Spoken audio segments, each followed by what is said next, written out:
Hello दोस्तों, स्वागत है आपका अपने यूट्यूब चैनल जॉब तक में। दोस्तों, हम लोग ब्लड को पढ़ रहे थे। हमारा ब्लड लगभग पूरी तरीके से कंप्लीट होने के कगार पे है। इसके बाद हम लोग रक्त परिसंचरण पढ़ेंगे। तो आज कुछ हम लोग अन्य महत्वपूर्ण तथ्य के बारे में जानेंगे कि ब्लड में जो भी अन्य महत्वपूर्ण तथ्य रह गए हैं उनके बारे में हम लोग अध्ययन करेंगे। तो दोस्तों, कुछ बातें ऐसे हैं जैसे कि रक्त हमारे शरीर के अंदर जो रक्त फ्लो करता है, दौड़ता है, वो रक्त ब्लड के अंदर जमता क्यों नहीं है। तो हमारे रक्त में एक हिपैरिन नामक प्रतिस्पंदनकारी पाया जाता है। हिपैरिन पाया जाता है, जिसके कारण जो है ब्लड हमारा शरीर के अंदर नहीं जमता है। तो फिर क्वेश्चन उठता है कि जैसे ही ये शरीर के बाहर या कहीं चोट लग जाए तो ब्लड शरीर के बाहर आना शुरू हो जाता है। तो फिर शरीर के बाहर आते हुए ब्लड कैसे जम जाती है। तो दोस्तों, ये हिपैरिन जैसे ही शरीर के बाहर यानी वायु के संपर्क में आती है, किसके, वायु के संपर्क में आती है, तो वायु के संपर्क में आकर के ये क्या होती है, जम जाती है। ये वायु के संपर्क में आकर के वाष्पीकृत हो जाती है और वाष्पीकृत होने के कारण ये थक्का बन जाती है। दोस्तों, हिपैरिन का निर्माण कहाँ होता है। तो हिपैरिन का निर्माण जो है वो यकृत में होता है। कहाँ, यकृत में होता है, यानी लीवर में। हिपैरिन का निर्माण यकृत यानी कि लीवर में इसका निर्माण किया जाता है। दोस्तों, शरीर में रक्त का शुद्धिकरण यानी रक्त पढ़ रहे हैं तो रक्त का शुद्धिकरण कहाँ होता है। तो रक्त का शुद्धिकरण वृक्क या इसी को बोलते हैं गुर्दा, और या इसी को बोलते हैं किडनी। गुर्दा, ये मुर्दा नहीं है, ये गुर्दा है।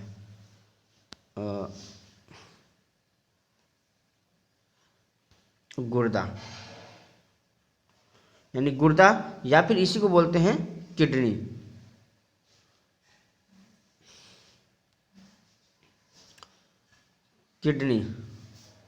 तो इसका निर्माण मतलब रक्त का शुद्धिकरण वृक्क, गुर्दा या किडनी में किया जाता है।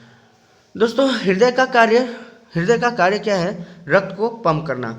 कुछ लोग कंफ्यूज होते हैं कि रक्त का शुद्धिकरण हृदय में होता है, जबकि रक्त का शुद्धिकरण गुर्दे में होता है। हृदय क्या काम करता है, हृदय जो है रक्त को पंप करता है, रक्त को पंप करने का काम करता है, जिससे कि रक्त जो है पूरे शरीर में घूम सके, सर्कुलेशन हो सके। दोस्तों, मनुष्य के शरीर का हृदय का वजन जो है, हृदय का वजन 300 ग्राम होता है, 300 ग्राम होता है, जबकि महिलाओं में 50 ग्राम कम यानी 250 ग्राम का होता है। आगे चलते हैं दोस्तों। तो अब ये है, आपसे एक वर्ड पूछा जाता है कि एंजियोग्राफी क्या है।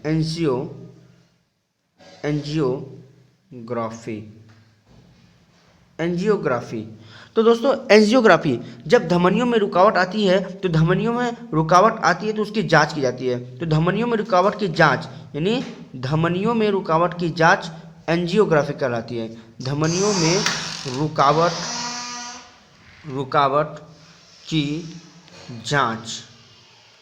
में रुकावट की जांच एंजियोग्राफी कहलाती है। धमनियों में रुकावट की जांच एंजियोग्राफी कहलाती है। तो फिर एंजियोप्लास्टी क्या होता है। एंजियोप्लास्टी क्या होता है। तो एंजियोप्लास्टी जो है धमनियों में आई रुकावट को दूर करना, यानी धमनियों में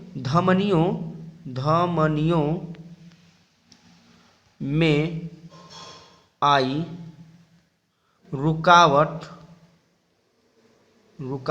को दूर करना, धमनियों में आई रुकावट को दूर करना एंजियोप्लास्टी कहलाता है। दोस्तों, आपसे पूछा जाता है ECG क्या है। ECG।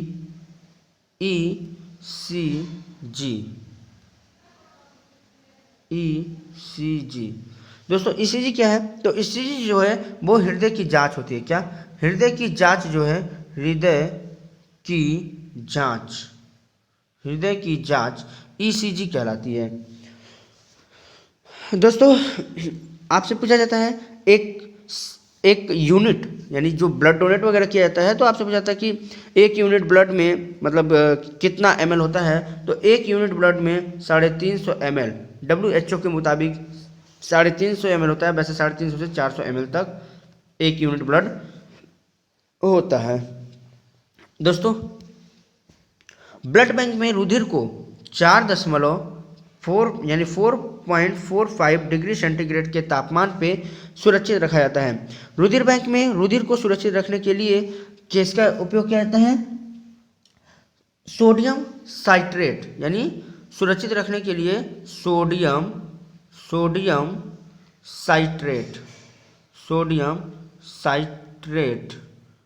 साइट्रेट का उपयोग किया जाता है या मिलाया जाता है। दोस्तों, कृत्रिम हृदय को किस नाम से जाना जाता है? तो कृत्रिम हृदय को जार्विक 7 के नाम से जाना जाता है। स्वस्थ मनुष्य का हृदय दर कितना होता है? तो स्वस्थ मनुष्य का हृदय दर वो होता है 72 बार। कितना? 72 बार पर मिनट, यानी 1 मिनट में 72 बार। दोस्तों, आपसे पूछा जाता है कि ब्रेडिकार्डिया क्या होती है? यानी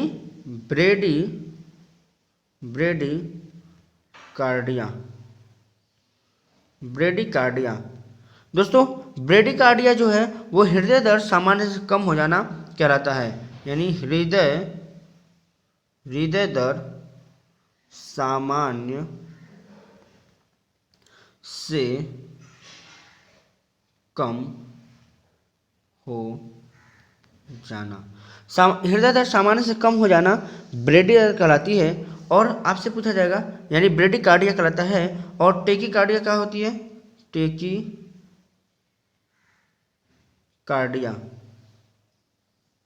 टेकीकार्डिया क्या होता है? तो दोस्तों, टेकीकार्डिया में हृदय दर सामान्य से अधिक हो जाना, यानी हृदय दर सामान्य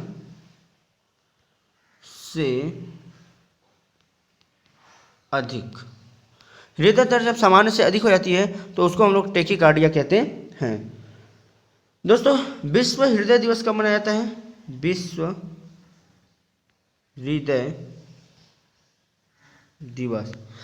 हृदय दिवस 29 सितंबर को मनाया जाता है। कब? 29 सितंबर को विश्व हृदय दिवस मनाया जाता है, जबकि विश्व रक्तदान दिवस 14 जून को मनाया जाता है।